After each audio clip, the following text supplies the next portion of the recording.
Welcome, everybody, to the Baker Institute Energy Forum Conference, Energy Technology R&D and Intellectual Property in the New Green Economy. We're very pleased today to have a very extensive and interesting list of specialized speakers. This conference is part of a broader grant for a major study we're doing on the emerging energy consequences of an emerging U.S. carbon policy. We've seen a lot of toing and froing on whether the United States is going to have a definitive climate bill out of the Congress. And as part of that target or eventuality that looks to be coming in the politics of the United States, the Baker Institute is engaged in a major study with support from the Energy Forum and ConocoPhillips Foundation and the IEEJ of Japan to look at and model how the U.S. energy market might change over time if carbon emissions, greenhouse gas emissions, are priced into the marketplace. And we're going to look comprehensively at what that kind of change in policy is going to mean for renewable energy, for the natural gas market in the United States and the international LNG market, and the competition of fuels, coal, renewables, natural gas, and oil. Today's event is designed really to look at the possibility that new emerging technologies might either provide disruptive changes into the energy sector, and also to think aloud together about how the energy sector might become involved in the sort of clean tech movement. One of the interesting things that happened in clean tech is that there are these sort of two communities. There's the traditional, I say Silicon Valley, but of course it's spread across the country. It's not just in California, Massachusetts, Boston, upstate New York. You have a lot of intellectual centers for clean tech. And you'll hear today about some of the things that are happening in Texas with the Advanced Energy Consortium and the Pecan Street Project in Austin. But the idea is to think about what happened in the IT world, what are the paradigms that might apply to the energy industry, what are the traditional oil companies, what from those paradigms of small companies might fit into the slate of drawing in the big important players in the energy business. I use as an example, good example, ExxonMobil's purchase of an innovative algae company as an example that the industry is changing and looking for new paradigms for how to get in, at least in the beginning stages of understanding clean tech, responding to the possibility of U.S. Clean tech targets and regulations. And today's conference is addressed to sort of open a dialogue with a broader range of players and a broader range of paradigms for how this transition to having the industry focus not just on its core businesses, but to participate in the sort of green business movement might unfold. So we're very excited about today's program, and we're going to begin with a presentation by one of our own researchers, Dr. Ted Temzelides, who is leading our initiative to look at several different factors involving clean tech and the U.S. energy industry. One is whether or not there has been underinvestment, overinvestment, or suitable investment in R&D in the renewables area. It's often discussed the possibility that not enough money has gone into energy R&D for renewables. The numbers for solar energy are incredibly low. $75 million a year from the DOE goes to solar. If you think about that in terms of R&D and other aspects of the industry, it's a pretty low number. To give you another shockingly low statistic, though this is now changing under the Obama administration, for the last 20 years, only $3 million has been spent at DOE on transmission line technology, which if you think about the requirements of the sort of future economy, both here and globally, is sort of a shockingly low amount of money to be spent on transmission in the grid. So Dr. Temzelides is looking at systematically at a number of questions including whether it's true that the green economy will actually add jobs or might they subtract jobs, looking at what is the optimum level of clean tech investment and R&D, private governments, et cetera. And also, today's talk, I think he'll begin by talking about this problem of creative destruction, where the amount of investment dollars one takes and the risk that one takes is quite high in R&D in this particular area, and looking at the problem, and then we'll move on to the rest of the conference, looking at things like patent pools and other solutions to the problem of creative destruction.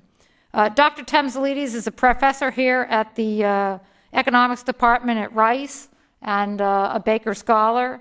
He has previously taught at University of Minnesota, the Tippie College of Business at University of Iowa, Pittsburgh, and the Wharton School at University of Pennsylvania. He has been a consultant to both the Federal Reserve Bank and the European Central Bank. And it's with great pleasure that I introduce my colleague. Thank you very much.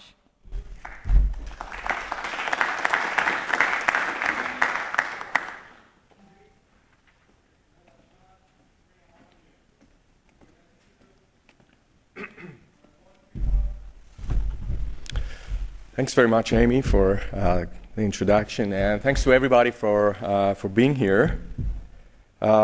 As Amy said, the title of this is Creative Destruction and Underinvestment in R&D. So I'm a macroeconomist, so this will be a little from a little different perspective than that of the industry.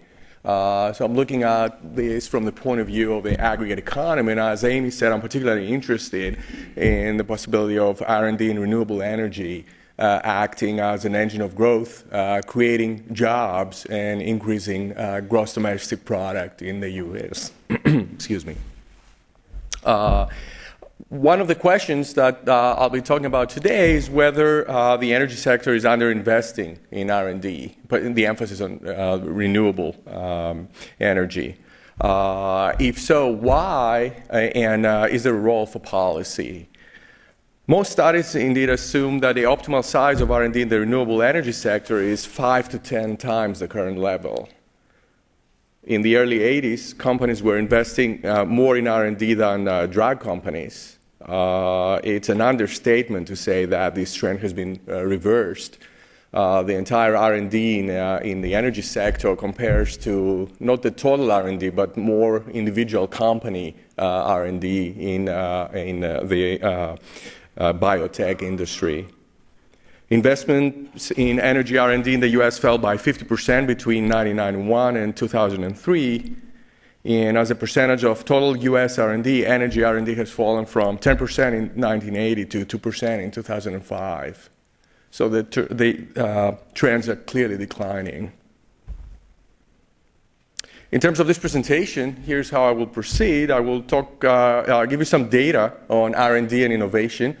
Then I will talk about a theoretical argument suggesting why there might indeed be underinvestment in R&D. This argument goes under the term creative destruction in the industrial organization literature in economics. And the idea is simply that new innovation can make previous inventions obsolete. And if I expect, as an investor, a wave of big innovation, a big wave of innovation taking place in the near future, I might hold on to the old technology for now. The same way as a consumer that is expecting a wonderful device, let's say like the new advertised and revolutionary iPhone to come out, might hold on and not purchase a marginal improvement in this technology today. This argument might be particularly relevant for the energy sector, where in the presence of large fixed capital costs and regulatory uncertainty, in fact, there is some evidence that R&D in fossil fuel and in renewable fuel are, in fact, substitutes, in the sense that if companies increase their R&D in renewable energy, they do so by decreasing the R&D budget in fossil fuel technologies. Instead, companies might prefer to invest their profits on stock buybacks and on capital incentive unconventional oil projects, as opposed to uncertain payoff new renewable technologies. Part of the point I want you to take from this is that this is not a result of myopic behavior by these firms. It's in fact, part of my argument will be that this might be consistent with forward-looking, profit-maximizing behavior, and that in turn might be different from what the social optimum might be.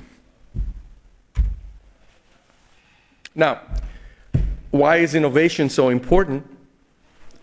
Growth economists estimate that as high as 90% of the overall growth stems from innovation in science and technology. So from the point of view of a macroeconomist that is interested in growth and prosperity for a nation, looking at innovation is a must. I want to talk about a historical example as well, and this didn't come out right. This is an older version, I guess, of my slides here. There's the great environmental crisis of 1894, and that almost looks like a typo. But I want you to draw some analogies here between this crisis and what we are observing today. Transport in the 19th century was drawn by horses. London in the 1900s had 11,000 cabs, the biggest city at the time, I believe, and several thousand buses, each using 12 horses, an estimated total of more than 50,000 horses. Horse produces between 15 and 35 pounds of manure per day. Don't worry, I won't show you any pictures. In New York in 1900, similarly, over 100,000 horses produced 2.5 million pounds of horse manure per day. And of course, think of the analogy with the automobile today. The larger and richer marginal cities become, the more horses they need to function. The more horses, the more manure. There are stories about flies and dry manure flying all around and so on. There were conferences like this, but with more panicked participants, tried desperately to find a solution to that problem and arguing that government intervention of some unspecified type is the solution. The Times of London came up with a rather pessimistic conclusion that in 50 years every street in London would be buried under 9 feet of manure. Thankfully, that was not realized, and at that time, this is one of these cases where this was not a result of successful government policy, but rather the result of innovation. Daimler in Germany invented, and Ford in the US popularized the automobile. That, of course, created other problems for us to have to worry about, but it certainly solved the horse manure crisis of 1894. Now, more on innovation. Measurement. How do we evaluate the output of R&D? How do we evaluate the input of R&D? So that's a bit more straightforward, but not without its own problems. We look at R&D dollars spent by the DOE or private corporations. On the other hand, as we all know, several companies might have departments doing R&D that are not classified as such, and therefore R&D might be underreported in some ways. In evaluating the output of R&D, it's still a little trickier. The standard approach among economists, not without its problems, is to use patents to evaluate the effects of subsidies on innovation. And then use productivity data to evaluate the effect of patents on GDP growth. So the idea is we look at R&D data, then we look at what patents are created, the number of patents that are created as a measure of how successful these R&D dollars were. And then we look at what happens to productivity as a measure of how successful these patents were. Now, of course, a patent is a patent, but not all patents are equal. Some involve very marginal advancements, some involve revolutionizing technologies and so on. One way that we figure out to distinguish between the two is by looking at citations. You'll find indeed that most patents are never cited, an indication that these were not very useful. A small minority of patents are cited thousands of times, an indication that they created something major. So we look at patents that have been cited at least a minimum number of times. There are difficulties in locating private and venture capital R&D data, so we concentrate on DOE R&D budget data. The graphs that I'll show you are all in 2008 dollars. And we're creating our own database on patents. Many thanks to Jane Kay for that and her assistants. And we are not completely done with that. We're still working on creating that database. Right now, what I'll show you is data on wind, solar, and here we group together PV and thermal and fuel cells. I don't know if you can see. You can see the number. You can see the numbers. Okay, so I'll read it to you. It goes from 1976 all the way to 2008, and this is a trend on wind R&D. The red, if you can distinguish colors, line shows the declining trend, which is what I want to document here.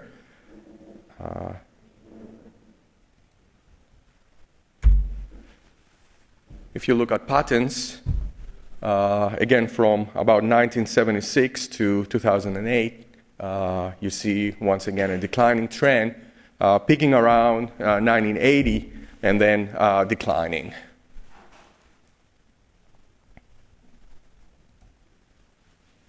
When we look at solar, and then this, once again, this includes PV and thermal grouped together, but if you separate them, you see a similar trend. Declining, very similar pattern, declining R&D, and this starts in 1983. We haven't gone all the way back to the 70s, but we're working on it. And a declining trend in solar patents. Notice, I will argue that these declining trends are correlated, but I would not argue that one causes the other. In other words, I will not say that it's necessarily the case that declining R&D dollars is the cause of declining patent rates. And I'll talk a little bit about why not necessarily. On the other hand, when we look at investment in fuel cells, we'll see that both investment and innovation, again, as measured by patents, have grown. Once again, this is as you can see, data starts at 2000, and we have much less data on fuel cells. All right, so how do economists model the innovation process? First of all, the economy, an aggregate economy, and we're thinking here in terms of a national economy like the economy of the United States, produces goods and services such as consumption goods, transportation, etc. Production of goods and services uses capital, labor, and energy resources such as oil, natural gas, or renewable energy such as solar, wind, and so on. We have what economists call production functions in our modeling for both fossil fuel and renewable energy. Exhaustible energy is produced by using fossil fuel as an input as well as capital. And we have this productivity parameter, RT, in front of the production function, F, and that's a measure, a variable that indicates how effectively these inputs are put together in producing fossil fuel energy. Similarly, for renewable energy, production function F is a function of capital, not fossil fuel in this case, and the productivity parameter A tells us how efficiently capital is put together in order to produce renewable energy. The way innovations are modeled in our economic modeling is through changes in this parameter A. This parameter changes over time in random but predictable ways. So the productivity parameter AT might change to a higher parameter AT plus 1, AT plus 2, and so on as time passes. And this is sometimes referred to as climbing the innovation ladder. So the way we think about it metaphorically is as having an infinite ladder that describes more and more efficient techniques, We are now at one step of this ladder. The steps below us describe technologies that have become obsolete. These are technologies that we might have built on in order to reach the step that we are at now. The steps above us describe potential future innovations. How do we reach the next step? Well, it's a little bit like fishing. Randomness is an important element of that.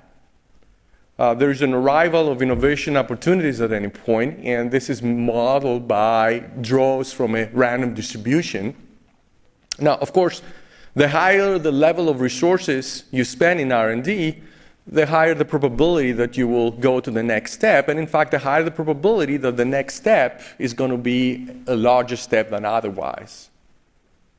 Again, the more time you spend fishing, the higher the chance that you catch a fish, maybe a bigger fish than otherwise, the better the equipment you have, and so on. But nothing is guaranteed, and the rates are random. This is not a deterministic process, but this does not make it an unpredictable process. We can make probabilistic statements about what will occur. And innovation is rewarded with a patent that results in short-term profits for the innovator. And profit maximizing behavior by innovators implies that they choose resources devoted to R&D in order to equate what economists call the marginal expected future private benefit from innovation to the marginal current private costs. So I highlight the word private here because this is where the difference will come. Although what we call underinvestment in innovation, in R&D, might be the optimal response of private companies in the sense that they are not myopic. They might be just maximizing the profits. This might not coincide with what the social benefits are.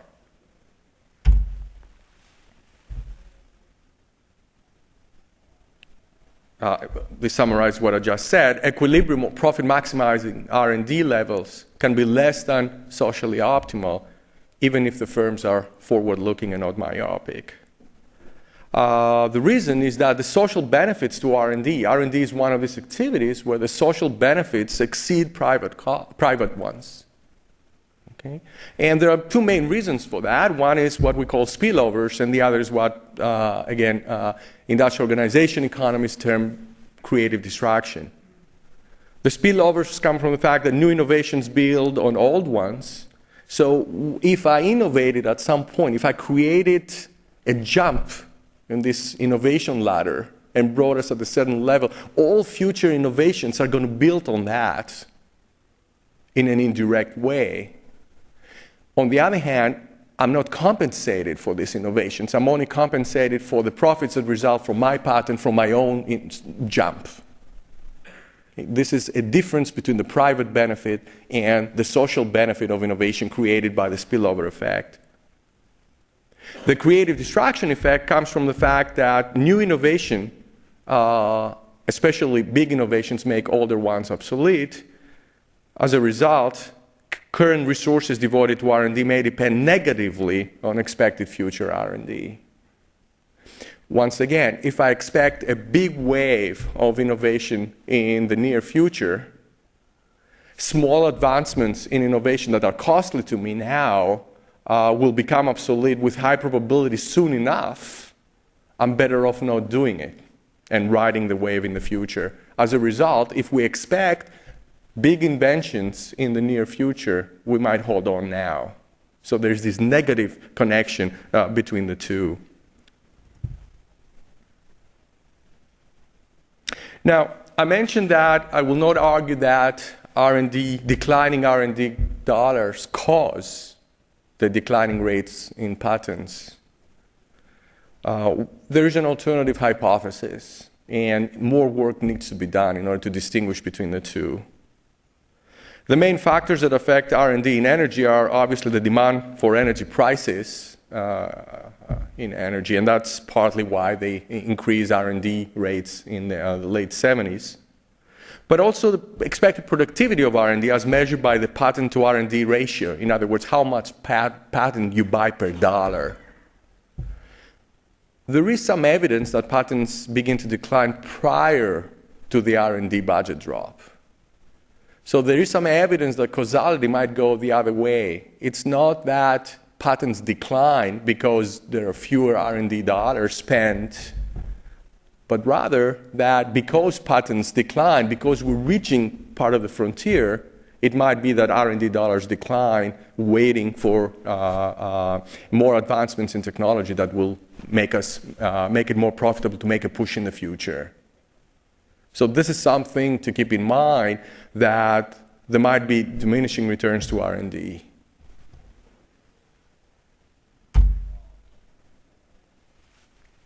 In summary, creative distraction provides economists with a theoretical argument for underinvestment in R&D. We think that this argument might be particularly relevant for the energy sector. It leads to adoption of renewables technologies that might be slower than optimal, and as a result, subsidizing R&D might be beneficial. Two caveats to that.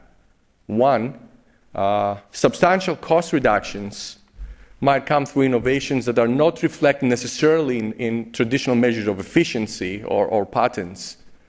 For example, recent PV cost reductions are due to not more, but rather less efficient so-called thin film modules, less efficient in the sense of the amount of photons that they translate to electricity production, but that are cheaper. They result in 15 to 20% price reduction. So it's not necessarily advancements in efficiency that lead to cost reductions. An alternative way of measuring technological progress is by looking at the so-called learning or experience curves.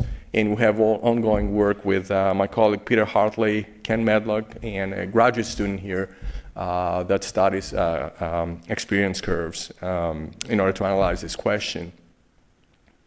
Second caveat, policies that subsidize R&D must also take into account the possibility of decreasing returns. The possibility that when we reach a technological frontier, more and more dollars are just going to make only marginal improvements. If the technology is not ready, it's not a matter of just spending more money on it. And on the effects of other sectors. When it comes to job creation, creation of jobs in the renewable energy sector might come at the loss of jobs in the traditional fossil fuel sector.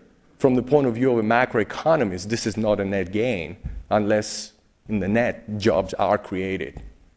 So that's something that many times is missing from the analysis, where people argue about the number of jobs that will be created when we subsidize the renewable sector, the renewable energy sector, but they don't talk about jobs that could be lost in other sectors. And another element that is missing is the opportunity cost of these dollars spent in these subsidies. What would we be gaining if we spend them in other sectors in the economy? Let me just finish. As any decent economist, I guess, would say that this is not the final word, and more research needs to be done in order to determine the socially optimal subsidy levels in renewable sector R&D. Thank you very much for, I know there are some students here as well. I have some references in my last slide, and if you have any questions about any of these, please feel free to ask me or talk with me. Thank you very much.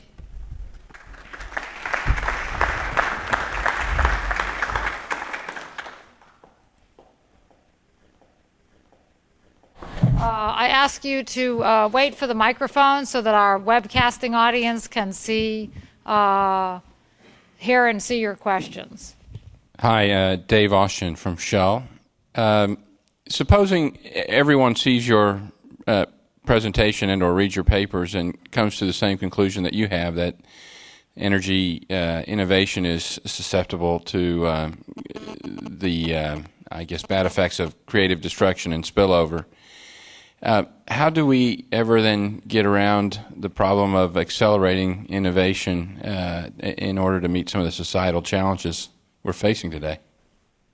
Yeah. So, first of all, one thing that I argued is that this is not the unavoidable conclusion. It is one possible scenario.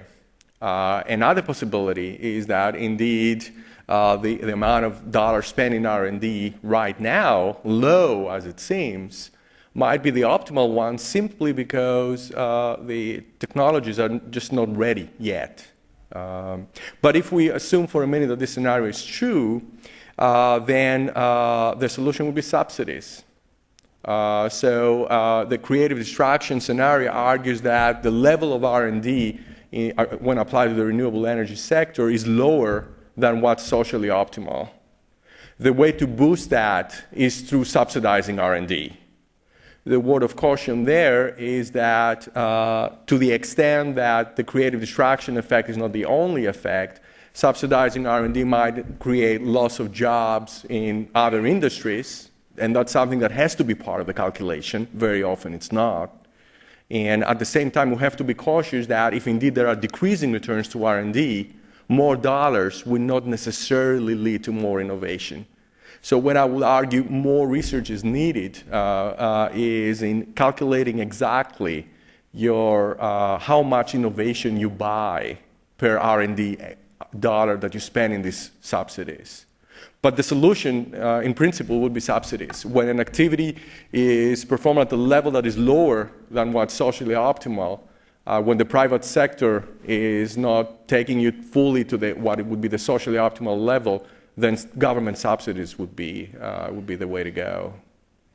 Thank you. Larry Rosenblatt, recent retiree, ExxonMobil. A couple of observations and then maybe a reaction from you. One of the things when you look at, I guess, the macro view of research and development is a lot of times from a corporation, there's a trade-off between research and development. You've got some research, maybe some patents, or develop new techniques, and then you go into implementation. So the macro may be no change in R&D, but there's a definite change in how the money is spent to commercialization and then profitability. And then the second thing is, I think a lot of individual companies look at what I'll call first mover advantage. They want to get their patent or their new processes into the market first to gain their profitability, which from a macro sense may destroy others. And so you see maybe a continuing decline on total profitability, but the company that moves first sees an advantage, whether it's real or perceived. So I think there are things going on at the individual level that the macro position really masks. Yeah, you're absolutely right. When it comes to R&D, measuring both the input and the output of R&D, this is one of the situations where measurement is not as strong as we'd like it to be. R&D is often underreported. As you mentioned, there's a lag between the R&D dollars being put into place and the patent, and then in turn the patent becoming useful in terms of increasing profits. There are also differences between patents that are more related to basic research, and this will take obviously a longer time before they are implemented into something that will indeed increase productivity. Our best measures of this, and this is approximate, is to look at the mapping from R&D dollars to patents, and then from patents to increased profits or productivity, and look at the composition of these two mappings. It's a noisy and dirty way of doing this. There's no better way, though. When it comes to your second point, again, I would agree, a patent might ensure profits for the innovator, while at the same time rule out other participants from entering the same kind of innovative activity. However, this problem being in place, I can't see another way of ensuring innovation other than assigning patents. There is a debate in economics about whether indeed long-term patents are necessary for innovation. And I'm one of those people that believe that they are. In order to ensure that companies that have to pay a lot of very large fixed costs in order to undertake certain R&D, and this is certainly true for biotech companies. If we weren't assigning patents to this activity, I think would have much less R&D and much less drugs and beneficial developments in both the energy and the biotech industry, I think. So patents are not solving the problem 100%, but I can't imagine a substitute for them if we want to support innovation. I'm Paul Langdon from Baker Botts. Two what I think are interrelated questions. Socially optimal, is that in your mind an economic or a political determination? And then I'm a bit skeptical of the statement that further research will yield the proper boundary of subsidy. Isn't it more likely that when the research comes out, when you're talking about a prospective new investment, that the data is historical and that you're never really going to be able to predict an optimal level of investment for an optimal result? Yeah, thanks for the question. So first, I'm often criticized as naive for thinking in terms of efficiency and ignoring the political process. I left this process completely out. And so socially efficient means economically efficient. It means maximizing GDP growth. Indeed, policies that, and I could mention several, that economists would like to be put in place because they maximize economic efficiency are not put in place for reasons that are related to politics. This is not something that I got into at all today. One other thing I didn't mention, for example, is the potential benefits of renewable energy when it comes to issues related to global warming. And you might argue, for example, that even if this is inefficient, let's say, and this is an if, but let's say if it's inefficient, investment in renewable energy should take place due to global warming consideration, a consideration that is independent of economic efficiency. So I left this out, and your question reminds me of that. It's an important caveat. But yes, when it comes to putting economic policies, efficient economic policies into place, the political process has to be taken into consideration.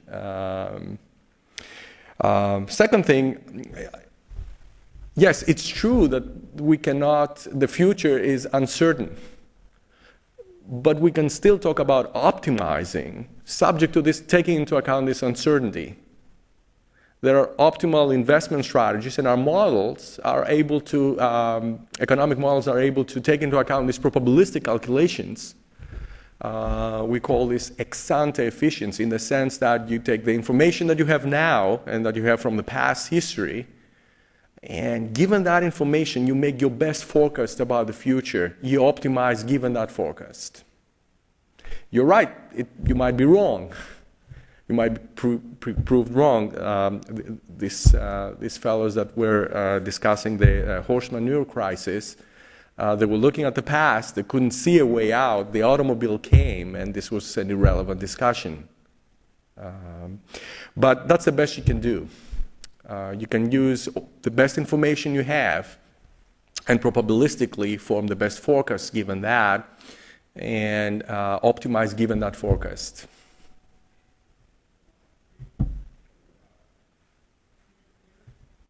Okay. Let's thank you very much, Ted.